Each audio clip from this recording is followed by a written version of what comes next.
energi batin yang disebut cinta. Itu kan ada. Jadi sekarang ada research di dunia barat sana bahwa cinta itu sebenarnya ya, pada saat seseorang jatuh cinta, di dalam tubuh jasmaninya memunculkan satu reaksi-reaksi kimia tertentu. Ya, dan menurut jurnal ini yang saya baca, seseorang biasanya ya, dia merindukan reaksi-reaksi kimia yang muncul di dalam tubuhnya ini. Pada saat Anda melihat pasangan Anda, ya, maka rasa cinta itu muncul berupa atau dalam bentuk munculnya reaksi-reaksi kimia tertentu di dalam jasmani Anda, dan yang Anda cintai sebenarnya, yang Anda inginkan adalah bahwa Anda menginginkan reaksi-reaksi kimia tersebut. Anda tidak menginginkan pasangan Anda. Anda merindukan reaksi-reaksi kimia di dalam tubuh Anda tadi. Reaksi-reaksi kimia yang bisa memberikan kenikmatan pada Anda, kenyamanan, kepuasan pada Anda. Inilah yang Anda rindukan dan inilah yang Anda cari-cari.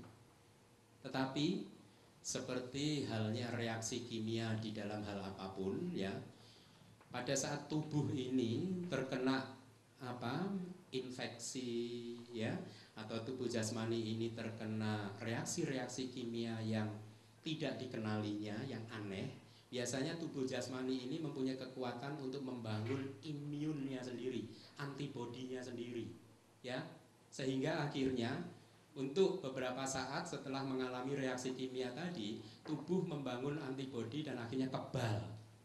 Rasa cinta hilang, kebal. Pasangan Anda, pada saat Anda melihat pasangan Anda, reaksi kimia itu sudah sebenarnya masih ada, tapi tubuh Anda sudah membangun antibodi sehingga Anda kebal terhadap apa yang Anda lihat itu tadi. Inilah mengapa biasanya cinta antara laki-laki dan perempuan tidak berlangsung lama. Ada yang ketawa di sebelah kiri saya. Benar. Nah, bagaimana menurut Dharma? Bagaimana menurut Abhidhamma? Apakah apa yang ditemukan oleh para ilmuwan yang berkaitan dengan reaksi-reaksi kimia tersebut benar adanya? Nanti kita akan lihat bagaimana sebenarnya bahwa cinta itu yang muncul adalah satu reaksi dari batin kita yang menginginkan perasaan-perasaan tertentu untuk tetap berada di dalam batin kita. Jadi kita tidak benar-benar menginginkan kebahagiaan buat pasangan Anda, pasangan kita, pasangan Anda maksud saya. Saya salah kalau menggunakan kita. Karena kalau saya menggunakan kata kita berarti saya ikut, saya nggak ikut-ikut. Nah, mari kita lihat penyebab perselingkuhan. Anda di dalam mencoba memahami perselingkuhan dan penyebabnya, Anda bisa Google dan Anda akan bisa menemukan banyak penyebab. Misalkan kebutuhan untuk mencari variasi dalam kehidupan seksual, atau mungkin dikarenakan sulit untuk menolak godaan yang ditawarkan oleh lawan jenis, atau marah terhadap pasangan, Anda udah mulai bosan terhadap pasangan, atau mungkin tidak lagi bisa mencintai pasangan Anda, atau Anda kecanduan alkohol ataupun obat-obatan, atau karena seringnya hidup terpisah. Anda bisa menemukan berbagai alasan menurut psikologi modern kenapa seseorang itu berselingkuh. Tetapi berbagai alasan yang kita temukan di dalam ilmu-ilmu psikologi modern seperti yang saya cuplik di dalam layar tersebut, semuanya ini hanyalah bersifat kebenaran konvensional. Kebenaran konvensional ini artinya apa? Artinya kebenaran-kebenaran yang hanya merupakan hasil kesepakatan saja. Belum tentu kalau Anda berselingkuh disebabkan oleh sebab yang nomor satu. Mungkin Anda bisa disebabkan oleh sebab yang nomor dua. Atau setiap orang mungkin bisa mempunyai sebab-sebab perselingkuhan yang berbeda. Betul. Tetapi di dalam Dharma, di dalam Abhidhamma, setiap kali perselingkuhan muncul selalu saja disebabkan oleh hal yang sama. Kalau seseorang berselingkuh sudah pasti disebabkan oleh apa yang disebut di dalam Dharma, bahasa palinya adalah awijja atau ketidaktahuan, dan tanha atau nafsu keinginan. Awijja dan tanha, ketidaktahuan dan nafsu keinginan, adalah jenis energi di dalam batin kita yang tidak mengetahui bahwa hidup ini adalah penderitaan. Ya, nanti akan saya uraikan awija itu apa. Diberi perumpamaan di dalam kitab-kitab bahwa awija itu seperti halnya katarak. Kalau seseorang yang matanya terkena katarak, maka orang tersebut tidak akan pernah bisa melihat objeknya dengan jelas. Inilah awija. Selama ada awija, maka realitas yang sebenarnya tersembunyi. Kita tidak mampu melihat realitas yang sesungguhnya. Tanha adalah nafsu keinginan, sangat mudah untuk dipahami. Bagaimana awija dan tanha ini bekerja? Didorong oleh awija, ya, menganggap bahwa ada seorang wanita yang cantik atau seorang laki-laki yang ganteng. Anggapan seperti ini muncul karena didorong oleh energi batin yang disebut awija atau ketidaktahuan. Ya. Kemudian menginginkan untuk berselingkuh dengan dia, ini adalah manifestasi dari energi batin yang disebut tanha atau nafsu keinginan. Nah, mari kita lihat definisinya. Awija dan tanha. Awija, ketidaktahuan, definisi yang diberikan di dalam kitab Abhidhamma, ya. Artinya kalimat berbahasa Pali tersebut adalah ketidaktahuan akan penderitaan. Kita tidak tahu bahwa berselingkuh itu hanyalah akan memberikan penderitaan. Tidak mengizinkan energi batin yang mempunyai kekuatan untuk mengetahui, untuk melihat, dan yang menembus karakteristik sejati dari 4 kebenaran mulia untuk muncul, dan membuatnya tetap terpendam, tertutup, dan terbelit. Pada saat ada kebijaksanaan, sebenarnya selingkuh itu tidak baik, hanya akan memberikan penderitaan buat saya dan juga mungkin buat pasangan saya. Tetapi secepat kilat kebijaksanaan itu masuk terbenam lagi dikarenakan awija tadi. Awija akhirnya menghalang-halangi kebijaksanaan untuk mendominasi batin ini. Kemudian dari kitab Dhammasanggani yang lain, ketidaktahuan akan masa lalu ini disebabkan oleh awija. Kita tidak tahu betapa di masa lalu sebenarnya kita sering sekali melakukan kesalahan-kesalahan yang sama dan selalu saja kita harus memetik buah karma buruk kita. Kita lupa. Anda semua sudah mengalami kehidupan ini berkali-kali. Sudah banyak sekali kesalahan-kesalahan yang kita lakukan di masa lalu, ya, dan kita melupakannya. Atau kita tidak mengingatnya, kita tidak tahu dikarenakan adanya awija. Atau kita tidak tahu akan masa depan. Kita tidak tahu betapa perselingkuhan adalah karma buruk dan karma buruk hanya akan menghasilkan penderitaan di masa depan.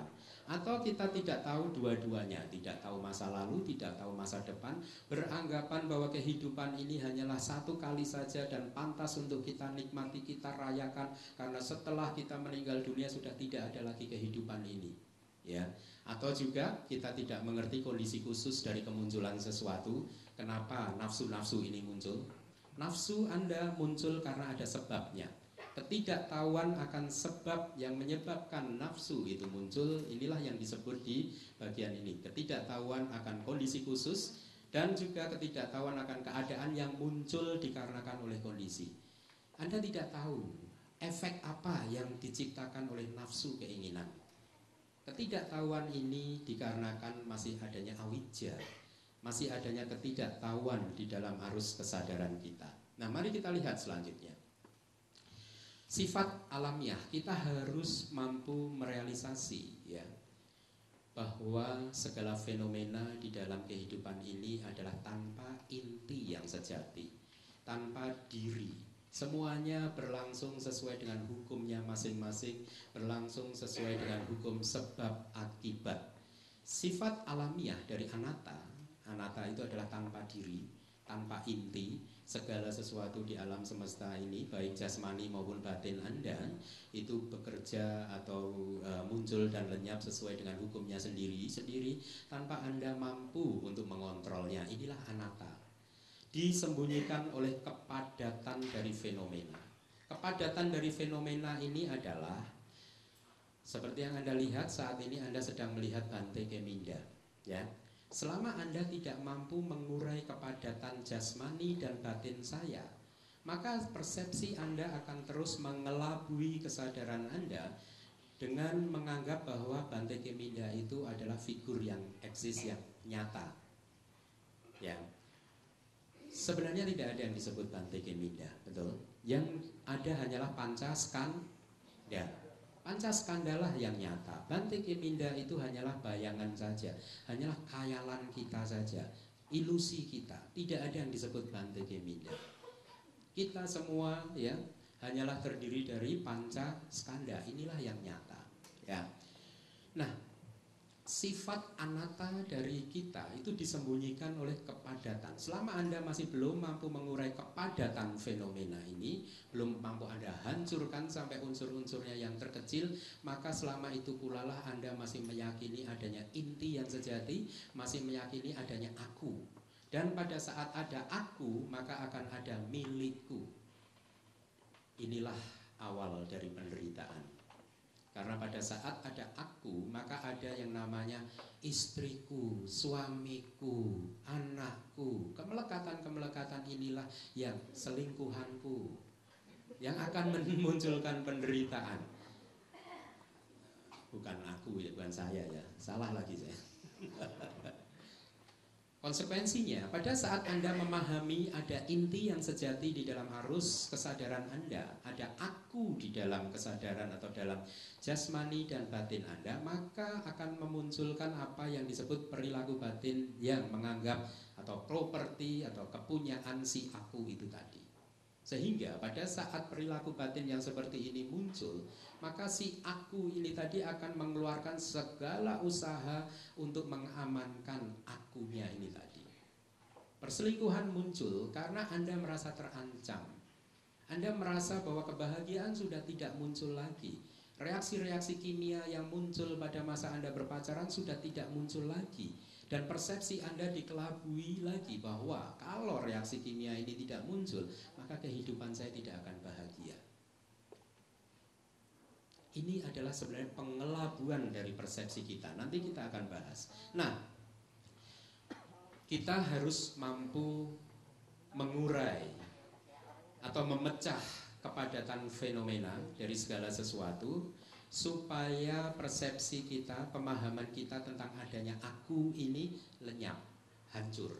Seperti yang tadi Anda bisa baca, sifat alamiah dari ketanpaakuan disembunyikan oleh kepadatan fenomena. Oleh karena itu, supaya anatta tanpa aku ini Anda bisa realisasi, Anda harus menghancurkan fenomena ini sampai ke unsur-unsurnya yang terkecil. Pada gambar yang pertama ini, binatang ini disebut apa? Sapi. Kalau binatang tersebut dipotong-potong sampai ke bagian-bagian terkecilnya dan Anda kemudian dijajakan di pasar, hari Minggu pagi yang cerah Anda pergi ke pasar, Anda ingin membeli potongan sapi tadi, Bu, saya ingin beli sapinya 2 kilo, begitu? Kenapa berubah? Tadi katanya sapi. Loh, yang gambar satu tadi sapi atau daging? Nah, ini sapinya dipotong-potong nih, ya. Semua dipotong-potong. Sampai nggak ada yang tersisa, dikumpulkan semua, dijual di supermarket. Kalau Anda mau beli 2 kilo, Anda beli sapi 2 kilo. Sapinya mana? Sapinya mana? Tadi katanya ada sapi. Anda lihat, persepsi Anda tentang seekor binatang yang disebut sapi mendadak hancur, mendadak lenyap pada saat Anda mampu menghancurkan kepadatan sapi tersebut. Betul. Persepsi Anda tentang adanya diri yang sejati, aku akan lenyap kalau Anda mampu menghancurkan jasmani dan batin ini sampai ke unsur-unsurnya yang terkecil. Kalau Anda mampu menghancurkan semua fenomena sampai ke unsur-unsurnya yang terkecil, disitulah ada kebahagiaan sejati. Disitulah terhindar perselingkuhan. Kita bisa berfilosofi bahwa perselingkuhan disebabkan oleh 1, 2, 3, 4, 5 atau berapapun penyebab. Tetapi menurut Dharma, perselingkuhan dimunculkan karena adanya awijja dan tanha. Perselingkuhan dimunculkan karena kegagalan kita mengurai kepadatan fenomena. Sehingga akhirnya kita larut di dalam fenomena tersebut. Kita hanyut di dalam kehidupan ini. Ya, mari kita urai kepadatan fenomena tersebut. Sebelumnya saya ingin sampaikan kepada Anda bahwa jasmani dan batin kita ini bukanlah satu wujud yang solid. Jasmani dan batin kita ini setiap detik dia muncul dan lenyap bermiliar-miliar kali, muncul lenyap miliaran kali. Ya, tidak ada inti yang sejati, tidak ada aku yang berdiam di dalam tubuh jasmani ini, tidak ada aku yang berdiam di dalam arus batin kita. Semuanya hanya muncul dan lenyap karena sebab dan kondisi-kondisi tertentu. Anda bayangkan perumpamaan korek api ini, ya. Pada saat batang korek api tersebut bersinggungan dengan kotak korek api, maka akan memunculkan api, betul? Kemunculan api ini diibaratkan sebagai kemunculan dari kesadaran. Kesadaran Anda akan muncul pada saat Anda, indera-indera Anda bersinggungan dengan objek-objeknya. Kita semua mengalami kehidupan ini melalui panca indera kita dan juga melalui batin kita. Melalui mata, telinga, hidung, lidah, kulit, sentuhan, dan juga batin. Ini adalah kehidupan. Kehidupan tidak lain dan tidak bukan adalah apa yang Anda lihat, apa yang Anda dengar, apa yang Anda cium dengan hidung Anda, aroma-aroma tertentu, apa yang Anda rasakan dengan lidah Anda, dan apa yang Anda sentuh dengan kulit-kulit Anda, serta apa yang Anda pikirkan, itu saja. Anda harus mampu mengurainya. Kesadaran mata berbeda dengan kesadaran telinga, melihat berbeda dengan mendengar, mendengar berbeda dengan mencium aroma, dan lain sebagainya. Kita harus mengurainya seperti itu. Nah, pada saat terjadi kontak antara mata Anda dengan objek dari mata Anda, atau kontak antara telinga Anda dan juga suara, atau kontak antara kulit Anda dengan pasangan selingkuhan Anda, maka akan memunculkan, akibatnya adalah perasaan yang muncul. Kalau Anda tidak mampu membebaskan diri dari perasaan yang muncul, maka roda kehidupan akan terus berlari menuju ke arah nafsu. Anda akan mengembangkan nafsu-nafsu yang menginginkan perasaan tersebut supaya tetap ada. Pada saat nafsu ini sudah ada, maka sudah tidak tertahankan lagi, roda kehidupan akan berputar. Kekuatan nafsu ini akan mempunyai potensi untuk memunculkan kelahiran dan kematian. Ini adalah proses kehidupan. Selama nafsu itu sudah tidak terbendung lagi, pada saat batin bereaksi terhadap perasaan yang muncul, pada saat perasaan yang timbul akhirnya memunculkan nafsu, pada saat nafsu tersebut muncul, maka roda kehidupan akan berputar. Tujuan kita keluar dari lingkaran tumimbal lahir hanyalah akan berupa mimpi saja. Kelahiran dan kematian, di antara satu kelahiran dan satu kematian, maka akan banyak sekali penderitaan yang menyertainya. Penderitaan-penderitaan yang sudah kita alami bersama sejak kelahiran kita di kehidupan kita kali ini. Nah, ini adalah kemunculan dari kesadaran. Jadi kesadaran Anda saat ini sebenarnya muncul lenyap, muncul lenyap, muncul lenyap, seperti halnya kemunculan api di dalam contoh korek api yang saya berikan ini. Mari kita lihat, kita urai lagi kepadatan. Apa sih sebenarnya yang menjadi penyebab dari perselingkuhan itu? Seperti yang tadi saya katakan, perselingkuhan muncul karena kegagalan kita mengurai fenomena, dan juga muncul karena kita gagal untuk bereaksi secara positif terhadap perasaan yang muncul. Sehingga perasaan yang muncul menimbulkan nafsu. Bukannya yang seharusnya perasaan apapun yang muncul seharusnya menimbulkan atau memunculkan kebijaksanaan. Awija dan Tanha ini saya cuplikan dari kitab Dhamma Sanggani Atakata, dari kitab komentar dari kitab Abhidhamma Pitaka yang pertama, ya. Tanha atau nafsu keinginan, Anda sering sekali overlook, Anda sering sekali memandang sebelah mata akan apa yang disebut nafsu keinginan. Anda pikir bahwa nafsu keinginan itu adalah ya nafsu ya begitu saja. Tetapi sebenarnya kalau Anda mampu memecah-mecah nafsu tersebut, maka nafsu pun muncul atau bisa muncul dari berbagai sebab. Yang pertama adalah 6 jenis nafsu keinginan, yakni nafsu keinginan Anda terhadap objek mata Anda. Pada saat Anda melihat wanita atau laki-laki lain, maka nafsu keinginan Anda muncul melalui indera mata Anda. Nafsu yang muncul melalui indera mata berbeda dengan nafsu yang muncul melalui telinga Anda. Mungkin Anda mendengar suara seorang wanita atau seorang laki-laki, di mana suara tersebut mengingatkan Anda, entah itu di kehidupan saat ini atau kehidupan masa lampau, mengingatkan akan seseorang yang Anda cintai, sehingga hanya mendengarkan suara dia saja, maka Anda pun jatuh cinta. Dan Anda pun akhirnya melakukan perselingkuhan, melupakan pasangan resmi Anda. Ya, ini adalah nafsu yang lain lagi. Nafsu yang muncul melalui mata dan nafsu yang muncul melalui telinga adalah dua hal yang berbeda. Saya pernah dulu waktu masih kuliah itu, salah seorang teman kuliah saya pernah jatuh cinta pada seorang mahasiswi dari fakultas lain. Ya, saya dulu di teknik sipil, mahasiswi yang teman saya jatuh cinta ini di fakultas ekonomi. Ya, dia tidak saling mengenal dan dia juga tidak berani untuk mengajak bicara setiap kali bertemu di kampus gitu. Dia tidak berani.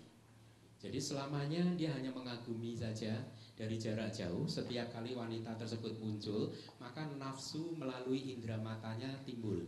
Dia jatuh cinta karena dia melihat wanita tersebut cantik, ya, melalui mata. Pada suatu hari karena kejadian atau proses jatuh cintanya dia ini ternyata memberikan penderitaan, dia hanya menahan diri, tidak mau mengajak bicara, tidak berani. Suatu hari dia mengajak saya untuk main ke rumah dia. Ya, pertama kalinya dia berjumpa dan bercakap-cakap dengan wanita tersebut, gadis yang dia cintai adalah di rumah tempat tinggal si gadis tersebut. Apa yang terjadi? Pada saat kita sampai di rumah gadis tersebut, ya, tiba-tiba untuk pertama kalinya teman saya ini mendengar suara gadis tersebut.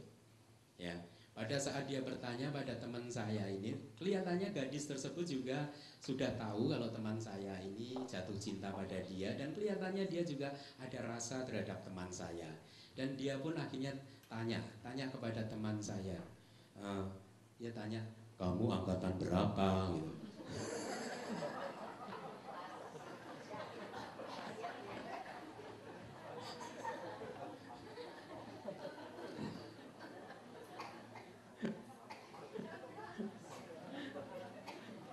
Apa yang terjadi? Ilfil.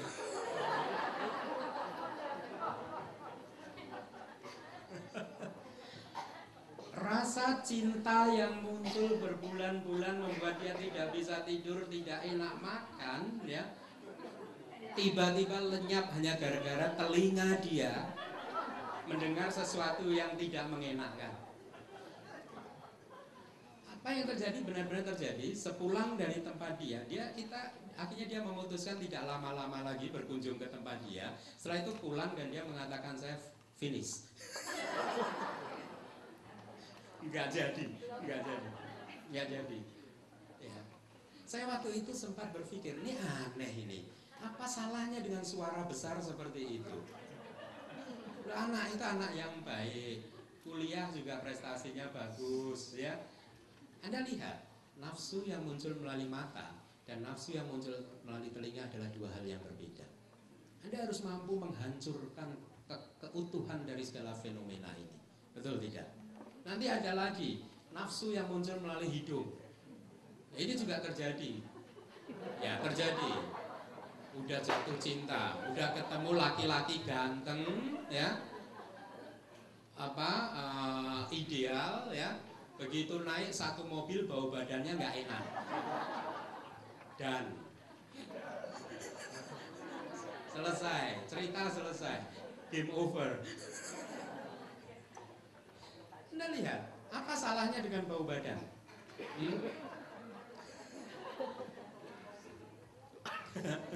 Atau bau mulut, ya. Anda lihat nafsu Anda tidak, it's not worth to be clung to. Betul nggak? Nggak pantas untuk dilekati. Karena nafsu Anda itu tidak reliable. Anda tidak bisa menggantungkan pada nafsu Anda, karena nafsu Anda selalu berubah-ubah. Kalau Anda sudah tahu karakteristik dari nafsu ini, maka Anda bisa menghindari perselingkuhan. Betul tidak? Bahwa perselingkuhan belum tentu akan memberikan hasil berupa kebahagiaan. Seorang laki-laki ya yang ingin menikah dengan dia selalu berpacaran, dan setiap kali dia jatuh cinta sama wanita, ya, setiap kali dia jatuh cinta sama wanita dan dia ingin menikahinya, dia selalu minta izin papahnya. Pak, saya jatuh cinta dengan si A ini, boleh nggak saya menikah? Dan papahnya selalu menjawab, kalau bisa cari cewek lain deh. Emang kenapa, Pak? Karena ini maaf ya, jangan ngomong mama ya, gitu. Jangan ngomong mama, demi keutuhan keluarga kita. Ini rahasia kita berdua. Sebenarnya pacar kamu itu adalah saudara tiri kamu.